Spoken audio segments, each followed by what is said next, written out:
আচ্ছা, আমি বুঝি না এদের কি কোনো লজ্জা শরম নাই নাকি?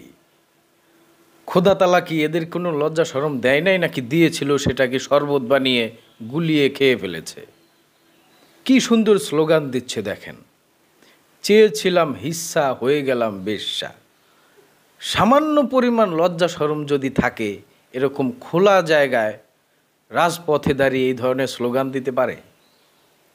আমাদের সমাজে যারা পতিতাবৃত্তি করে, বেশ্যা আছে, যারা যৌনকর্মী আছে, তারা যদিও পেটের দায়ে এই কাজ করে, যৌনকর্ম করে, পেটের দায়ে করে, কিন্তু তারা কিন্তু নিজেদেরকে যৌনকর্মী হিসেবে বা বেশ্যা হিসেবে পরিচয় দিতে কিন্তু দ্বিধাবোধ করে।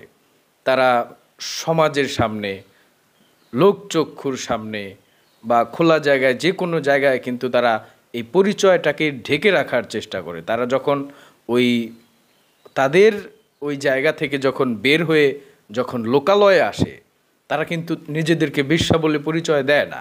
তারা নিজেদেরকে ঢেকে রাখার চেষ্টা করে, তারা তাদের পরিচয়টাকে গোপন রাখার চেষ্টা করে। যদিও পেটের দায়ে সেটা করে, সেটা ভিন্ন কথা। কিন্তু এরা দেখেন কোনো ধরনের লজ্জা শরম নাই, নিজেরাই নিজেদেরকে বেশ্যা বলে দাবি করছে।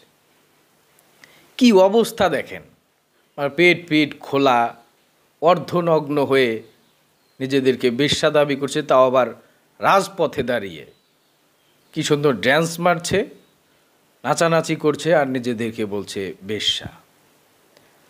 ওই যে চাচা এরশাদের আমলে নাকি কেউ যদি পেট বের করে চলাফেরা করতো, পিঠ বের করে চলাফেরা করতো, তাদের নাকি ওখানে কালি লাগিয়ে দিত। এদেরকে ধরে এই যারা পেট বের করে, পিঠ বের করে যারা চলে খোলামেলাভাবে, এদেরকে ধরে কতগুলো পায়খানা নিয়ে ওদেরকে ওই জায়গায় লেপ্টে দেওয়া উচিত। আমি একটু চিন্তা করি, এরা তো কারো না কারো সন্তান, এরা তো আর কলা গাছ ফেটে বের হয় নাই, কোনো মাটি ফেটে তো আর এরা বের হয়ে যায় নাই।